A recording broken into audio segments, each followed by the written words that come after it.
நாம் தமிழர் கட்சியில கடுமையான பிரச்சனைகள் எப்பயும் போயிட்டே தான் இருக்கும். உடனடியாக அப்படி ஒரு பிரச்சனைகள்லாம் வரும்போது, ஒரு நல்ல தலைவனாக, அரவணைக்கக்கூடிய தலைவனாக அண்ணன் சீமான் எடுக்கக்கூடிய முடிவு ஒண்ணே ஒண்ணு தான். இந்த கட்சி என் கட்சி. கட்சிய விட்டு வெளியில போயிடு. இஷ்டம்னா இரு, கஷ்டம்னா வெளியில போயிடு.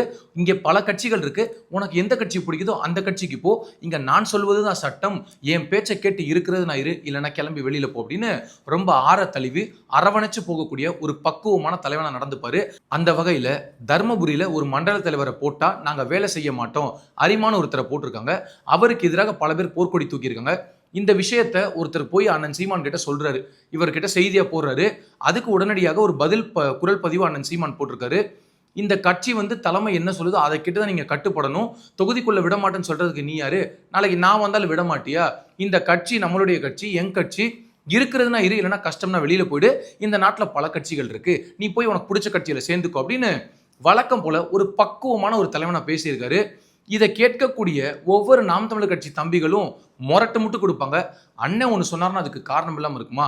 அண்ணன் எப்பயுமே சரியானதை மட்டும்தான் பண்ணுவார். அண்ணன் தப்பே பண்ணாலும் அதை சரியாக மாத்துறது தான் நம்மளுடைய வேலை அப்படின்னு ரொம்ப கங்கணம் கட்டி தெரியக்கூடிய தம்பிகள் தான் இன்னைக்கு அந்த கட்சியில் இருக்காங்க. இந்த கட்சிக்கு பல முறை பல பேர் சொல்லிட்டாங்க, நம்ம ஏன் தோல்வி அடைஞ்சோன்னு இன்னும் நம்ம யோசிக்கவே இல்லை, அடுத்து எப்படி நம்ம பாயணும்னு நம்ம திட்டமிடணும் அப்படின்னு சொல்லியும் கூட இவருக்கு கொஞ்சம் கூட புரிதல் இல்லாம இதே ஒரு மனப்பான்மையில தான் திரு சீமான் அவர்கள் தொடர்ந்து பயணம் பண்ணிட்டு இருக்காரு. ஒரு கட்சியோட கட்டமைப்பே அந்த கட்சியின் மாவட்ட நிர்வாகிகள் தான்.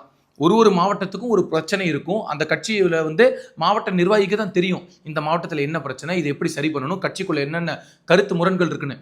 அப்படி மாவட்ட நிர்வாகியே அண்ணன் இந்த மாதிரி இங்க பிரச்சனை இருக்கு, தர்மபுரிக்குள்ள இவரை போட்டா வேலை பார்க்க மாட்டோம்னு சொல்றாங்கன்னா, ஏன்பா அவரை போட்டால் என்ன பிரச்சனை, எதனால் அவர் எதிர்க்கிறாங்க, நீங்கள் என் தலைமைக்கு கொண்டு வாங்க, நேரடியாக அவங்க பேசுவோம்னு சொல்லாமல், இந்த கட்சி என் கட்சி, நீ கட்சியை விட்டு வெளியில் போன்னு சொல்லக்கூடிய இவர், இந்த கட்சி நம்ம பலமுறை சொல்லிட்டோம், ஏற்கனவே இப்போ இன்னொருத்தர்கிட்ட இருந்து அபகரிச்சு தான் இந்த கட்சியை வச்சிருக்காரு, அவர்கிட்ட கட்சியே கிடையாது. ஆனால் அதை கொஞ்சம் கூட யோசிக்காம சிந்திக்காம இன்னைக்கு போற பக்கமெல்லாம் இந்த கட்சி என் கட்சி என் கட்சின்னு பேசிட்டே இருக்காரு. சரி, இப்போ இந்த மாதிரி தம்பிகளுக்கு புரியக்கூடிய வகையில் சொல்லணும் அப்படின்னா, நாளைக்கு யார் இவர் எதிர்த்து கேள்வி கேட்டாலும் இந்த மாதிரி ஒரு நிலைமை தான் அண்ணன் எடுப்பார்ன்றது நமக்கு தெரியும். சமீபத்தில் சரத்குமார் அவர்களுக்கு 72வது பிறந்தநாள் விழா கொண்டாடப்படுது. அதுக்கு நயினார் நாகேந்திரன், சீமான், இன்னும் பல தலைவர்கள் அழைச்சிருக்காங்க. அதுல முக்கியமான தலைவர்களை பார்க்கப்படக்கூடிய 2 பேர், ஒருத்தர் சீமான், இன்னொருத்தர் நயினார் நாகேந்திரன். நயினார் நாகேந்திரனும் சரத்குமாரும் ஒரே மேடையில் பங்கேற்பது தவறில்லை, ஏன்னா ஒரே கட்சியில் இருக்காங்க. ஆனா சீமான் அந்த மேடையில போய் பங்கேற்பதும் தவறில்லை, ஆனா மிகப்பெரிய பேசு பொருளாக மாறுது. ஏற்கனவே ஒரு பொது வேட்பாளர், இவர் பாஜகவின் பி டீம், அந்த கட்சியோட தொடர்பில் இருக்காரு, இந்த கட்சியோட தொடர்பில் இருக்காரு அப்படின்னு பல குற்றச்சாட்டுகள் இருக்கக்கூடிய இந்த சூழ்நிலையில இந்த மேடையில போய் அவரே அதுக்கு ஒரு ஜஸ்டிபிகேஷன் கொடுக்குறாரு. இன்னைக்கு சரத்குமார் நேத்து அதிமுக சார்பில் வெற்றி பெற்றவர், ஆனா இன்னைக்கு பாஜக இருக்காரு. அண்ட் மாமா நயினார் நாகேந்திரன், எப்படி மாமா நயினார் நாகேந்திரன் நேத்து அதிமுக இருந்தாரு, இன்னைக்கு பாஜக மாநில தலைவராக இருக்காரு. அதனால ஒரு கட்சி இன்னைக்கு பிடிக்கலாம், நாளைக்கு பிடிக்காம போகலாம். ஆனா மனித உறவுன்றது அப்படி இல்லை, நெருக்கமா நாங்களாம் பழகக்கூடிய நபர்கள், எங்களுக்குள்ள எப்பயுமே அன்பும் பாசமும் நிறைந்து இருக்கும் அப்படின்னு ஒரு அழகான பில்டப் பண்ணி ஒரு ஜஸ்டிபிகேஷனை கொடுத்தாரு. இப்ப அண்ணன் சீமான் கிட்ட எண்ணற்ற கேள்விகள் கேட்கணும்னு தோணுது. முதல்ல உங்க கட்சிக்குள்ள இவ்வளவு பெரிய பிரச்சனைகள் நிலவிக்கிட்டு இருக்கு, அந்த பிரச்சனைகளை சரி செய்ய முடியாம சரத்குமாரோட 72வது பிறந்தநாளுக்கு நான் போய் பங்கேற்கணும் அப்படின்னு சொல்லி வழக்கம் போல ஒரு மேடையை கொடுத்துட்டீங்கன்னா போதும், அண்ணே நீங்க தானே பெஸ்ட், நீங்க தானே டாப்பு, நீங்க தானே மரண மாஸ் அப்படின்னு ஒரு நபரை புகழ்ந்து பேசுறதுல இவரை போல யாருமே கிடையாது. ஆனா அதே நபரை மீண்டும் ஒரு 4 நாள் கழிச்சு திட்ட கூட செய்வார், இவருடைய வழக்கம்.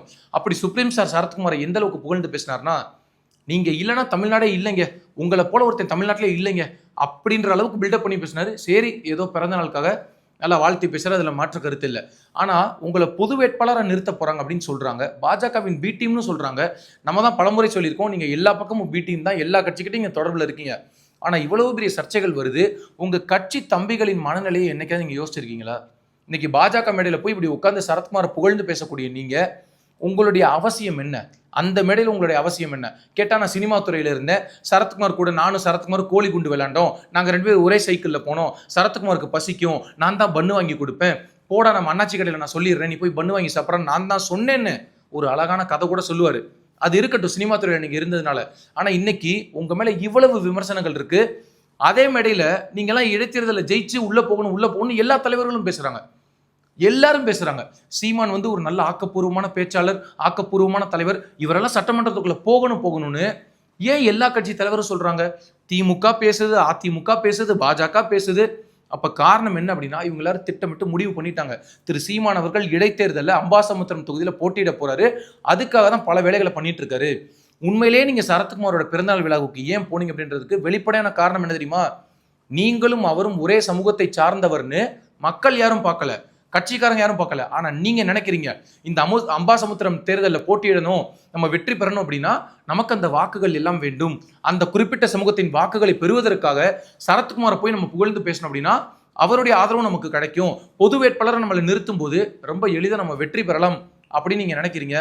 நம்ம ஓப்பன் சேலஞ்ச் ஒன்று சொல்றோம். திரு சீமான் அவர்கள் தாவேகா கட்சியை தவிர்த்து ஒட்டுமொத்த தமிழ்நாட்டில் இருக்கக்கூடிய அத்தனை கட்சிகளோடும் கூட்டணி வச்சாலும் சரி, அம்பாசமுத்திரத்தில் மண்ணை கவ்வப்போவது உறுதி. உங்க கட்சிக்குள்ள அவ்வளவு பிரச்சனைகள் இருக்கு, கட்சி தொண்டர்கள் அவ்வளவு கோரிக்கை வைக்கிறாங்க. இதையெல்லாம் கண்டுகொள்ளாம இந்த கட்சி என்னுடைய கட்சி, நான் நினைக்கிறதான் பண்ணுவேன்னு என்னைக்கு இந்த மனப்பான்மையை நீங்க கைவிடுறீங்களோ அன்னைக்குதான் நீங்க ஒரு நல்ல மனிதனை மாற முடியும். பகை அரசியல் பண்ணக்கூடாது, தனி மனித வெறுப்பு பண்ணக்கூடாது, தவறான அரசியல்னு. ஆனா இன்னைக்கு தொடர்ந்து நீங்களும் உங்களுடைய தம்பிகளும் அந்த அரசியலை தானே கையில் எடுத்திருக்கீங்க. விஜய் முதலமைச்சர் ஆயிட்டாரு, எப்படிடா இது நடந்துச்சு, நம்மளால ஏத்துக்க முடியலையே. 16 வருஷமா போராடி ஒரு கவுன்சிலர் ஆக முடியல நம்மளால. ஆனா இந்த பையன் நேத்து வந்து ஆட்சியை பிடிச்சிட்டாரு அப்படின்ற விரக்தியில, வன்மத்துல எதிர்கட்சிகளோட போய் கைகோர்த்து நிக்கிறீங்க. எத்தனை பேர் உங்களுக்காக, எத்தனை பேர் வழக்குகள் வாங்கி சிறைக்கு போயிருக்காங்க. காவிரி செல்வன் நீங்க ஒருத்தனுக்கு பெயரிட்டீங்க. அந்த அன்பு தம்பி விக்னேஷோடைய மரணத்துக்கு நீங்க கொடுக்கக்கூடிய நீதி அது. அவன் யாருக்கு எதிராக தீக்குளிச்சு இறந்து போனான் அந்த பையன் யாரை எதிர்த்து இந்த மத்திய அரசாங்கத்தையும் மாநில அரசாங்கத்தோட போக்கு சரியில்லை, நம்மளுடைய உரிமைகள் பறிக்கப்படுது அப்படின்னு சொல்லி உயிரை விட்ட அந்த தம்பியை, அந்த இறப்பை கூட கொஞ்சம் கூட மதிக்காம இன்னைக்கு திமுகவோட நீங்க கைகோர்த்து நிக்கிறீங்க அப்படின்னா அப்படி சுயநல அரசியல் தேவையா உங்களுக்கு? என்ன சுயநலம் அப்படின்றது உங்களுக்கு தெரியும். போற பக்கமெல்லாம் கொஞ்சம் கூட யோசிக்காம போய் பேசுறீங்க. இதுக்கு முரட்டு முட்டு வேற உங்க தம்பிகள் கொடுக்குறாங்க. எங்க அண்ணன் வந்து எவ்வளவு சொகுசான வாழ்க்கை வாழ்ந்தா உனக்கு என்ன பிரச்சனை அப்படின்னு. ஐயா, நானும் அதை தான் சொல்றேன். சொகுசான வாழ்க்கை வாழட்டும், வசதியான வாழ்க்கை வாழட்டும், ஆனா அவருடைய பணத்துல உழைச்சு வாழட்டும். கேட்டால் என்ன சொல்லுவீங்க? நாங்கள் திரள் நிதி திரட்டி தானே நாங்கள் கார் வாங்கணும்னு. கிடையாது. திரள் நிதியில் மட்டும்தான் இவர் சொத்து சேர்த்துருக்காரா? உறுதியாக கிடையாது. கூட இருக்கக்கூடிய அத்தனை நபர்கள், மீண்டும் மீண்டும் கேட்கிறேன், எத்தனை முறை எத்தனை கருத்துக்கு நாம் தமிழர் கட்சியினர் பதில் சொல்லாமல் கடந்து போறீங்க? ஆபாச வார்த்தைகளை தவிர்த்து எங்கள் அண்ணன் வைக்கிறது தான் சட்டம் அப்படின்னு பேசக்கூடிய நீங்கள் ஒரே ஒரு ஓப்பன் சேலஞ்ச், இந்த வீடியோவில் பேசக்கூடிய ஒட்டுமொத்த விஷயத்தையும் விட்டுருங்க. நான் சொல்லக்கூடிய ஒரே ஒரு விஷயத்துக்கு பதில் சொல்லுங்க. அண்ணன் சீமான் அவர்கள் என் கூட பயணம் பண்ண பல நபர்கள் கட்சி விட்டு வெளியில் போயிருக்காங்க. இதை பல நாட்கள் நான் கேட்குறேன். என்னை பற்றி என்ன வேணாலும் பேசட்டும், என்னை பற்றி என்ன குற்றச்சாட்டுகளை சொல்லட்டும், என்னை பற்றி என்ன அவதூறுகளும் பேசட்டும், எல்லாத்துக்கும் நேரடியாக நான் பதிலடி கொடுப்பேன். அவர்கள் சொல்வது அனைத்தும் பொய் அப்படின்னு சொல்லலாம்ல. சாட்டை துரைமுருகன் எல்லார பற்றி வீடியோ போடுறாரு. ஆனால் இந்த கட்சியில் குறிப்பிட்ட சில நபர்கள் வெளியேறின பிறகும் கூட அவங்கள பற்றி பேச மறுப்பது ஏன்? ஏன்னா பேச மாட்டாங்க, பேச முடியாது. இன்னைக்கு சுப்ரீம் ஸ்டார் சரத்குமார் அந்த விழாவில் போய் நீங்கள் பங்கெடுக்கிறீங்க அப்படின்னா அவர் உண்மையிலே அவருடைய பிறந்தநாள் விழாக்கு நீங்கள் வந்திருக்கீங்கன்னு நினச்சிருக்கலாம். ஆனால் நீங்கள் போடக்கூடிய கணக்கு என்ன அப்படின்னா, இந்த வாக்கு அரசியல், எனக்கு மக்களுடைய வாழ்க்கை தான் முக்கியம், எனக்கு வாக்கு முக்கியம் இல்லைன்னு சொல்லிட்டு இன்னைக்கு வாக்கு வாங்கணும், அற்ப பதவி, அற்ப எம்எல்ஏ பதவியை ஜெயிக்கணுன்றதுக்காக இன்னைக்கு எல்லா ஸ்டண்ட் வேலையும் சீமான் பண்ணிட்டு இருக்காரு. இப்போ அவருடைய நோக்கம் ஒன்னே ஒன்று தான், சட்டமன்றத்துக்குள்ள போய் நம்ம அப்படியே அண்ணன் விஜயை வந்து கேள்விகளால் துளைத்தெடுக்கணும் அப்படின்னு அவர் நினைக்கிறாரு. இவர் பண்ணி கொடுத்துருக்கிற சத்தியம் அதுதான். நம்பத்தகுந்த வட்டாரங்கள் சொல்லக்கூடிய விஷயம் என்ன தெரியுமா? திமுக கிட்ட அவர் சொன்னது, என்னை சட்டமன்றத்துக்குள்ள அனுப்பிச்சு பாருங்க, விஜய் உண்டில்லன்னு பண்ணிடுறேன் அப்படின்னு. இதை மிக முக்கியமான அமைச்சர்கள் கூட பொதுவெளியில் பேச ஆரம்பிச்சுட்டாங்க. அவங்க ஃபர்ஸ்ட் சர்க்கிளில் இந்த மாதிரி சீமான் பேசிட்டு இருக்காரு அப்படின்னு. நீங்க இல்லைன்னு மறுக்க முடியுமாங்க? உங்களால் மறுக்கவே முடியாது. சொல்லக்கூடிய விஷயங்கள் எல்லாமே பச்சை போய், பேசுறது ஒன்று, மேடையை விட்டு இறங்கி வந்து நடந்துக்கிறது ஒன்று. இந்த கட்சியில விட்டு வெளியில போன எத்தனை நபர்கள் ஒருத்தருக்காவது நீங்க ஜஸ்டிபிகேஷன் கொடுத்துருக்கீங்களா? இந்த காரணத்துக்காக தான் அவர் கட்சியை விட்டு நீக்கிருக்கேன்னு. கட்சி எங்கச்சி வெளியில போன்னு சொல்லிட்டே இருக்கீங்க. மீண்டும் சொல்றேன், இந்த கட்சி உங்க கட்சி கிடையாது. நீங்க இன்னொருத்தர்கிட்ட அந்த அபகரிச்சு வச்சிருக்கக்கூடிய கட்சி. இந்த நாம் தமிழர் கட்சி நல்ல தத்துவம், நல்ல நிலைப்பாட்டில் இருந்தாலும் கூட உங்களுடைய தலைமையில இருக்கிற வரைக்கும் இந்த கட்சி நல்ல வழிக்கு போக போறது இல்லை. அது உங்களுக்கும் தெரியும். நீங்க முடிவு பண்ணிட்டீங்க, இனிமேல் நம்ம வந்து ஜெயிச்சு முதலமைச்சராகி நாட்டை பிடிச்சி இந்த நிலம் எனக்கு சிக்குச்சு, நீ செத்த, இப்படியெல்லாம் டயலாக் தான் பேச முடியுமே தவிர இனிமேல் நம்ம ஜெயிக்க முடியாதுன்றது தெரிஞ்சதுனால தான் இங்க பக்கத்துல இருந்து நம்மளை விட சின்ன பையன் முதலமைச்சர் ஆயிட்டான், அதுக்கு நேரடியா நம்ம எதிரிக்கிட்டே போய் காலில் விழுந்துறான்னு சொல்லி இன்னைக்கு திமுகவோட இரு கைகள் இப்படி இறுக்கமா பிடிச்சிருக்கீங்க. அம்பாசமுத்திரம் தொகுதி இடைத்தேர்தல் சீமானின் உண்மை முகத்திரையை கிழித்து இந்த பொதுமக்கள் மத்தியிலே மிகப்பெரிய பாடத்தை கற்பிக்கும் நிலைமையை உண்டாக்கும். நீங்க நினைச்சிட்டு இருக்கீங்க மக்களை நம்ம முட்டாளாக்கி ஏமாத்திட்டு போயிடலான்னு. ஆனா மக்கள் அவ்வளவு எளிதா நினைச்சிடாதீங்க. மக்கள் ரொம்ப தெளிவானவர்கள், அறிவானவர்கள்ன்றதுக்கு இந்த 2026 தேர்தல் நிரூபிச்சிருக்கு. ஓட்டுக்கு காசு கொடுத்தாங்க, ஆனா வாங்கிட்டு பஜக்குன்னு எதிரிகள் எல்லாத்தையும் வீழ்த்திட்டு ஒரு நல்ல மனிதனை தேர்வு செய்யணும்னு சொல்லி அண்ணன் விஜய்க்கு வாக்கு போட்டுட்டாங்க. அதை மறந்துடாதீங்க.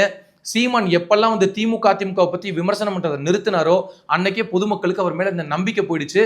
இனிமேலும் இந்த கட்சிக்குள்ள இருக்கக்கூடிய பிரச்சனைகளை கவனம் செலுத்தி இந்த கட்சியை நல்ல வழிக்கு கொண்டு போகின்ற வேலையை பார்க்கணுன்றது மீண்டும் ஒரு முறை அன்பான கோரிக்கையா சொல்றேன். கட்சியில இருந்து வெளியில போனா என் கட்சி வெளியில போயிடு, கேள்வி கேட்டா வெளியில போயிடு அப்படின்னா நீங்க ஒன்றும் ஹிட்லர் கிடையாது. பெரிய ஹிட்லர் ரேஞ்சுக்கு உங்களை நீங்க பில்டப் பண்ணிட்டு கூட இருக்க நபர்கள் வேணா கை தட்டுவாங்களே தவிர அப்படிப்பட்ட நபர்களை தானே நீங்க கூட வச்சிருக்கீங்க.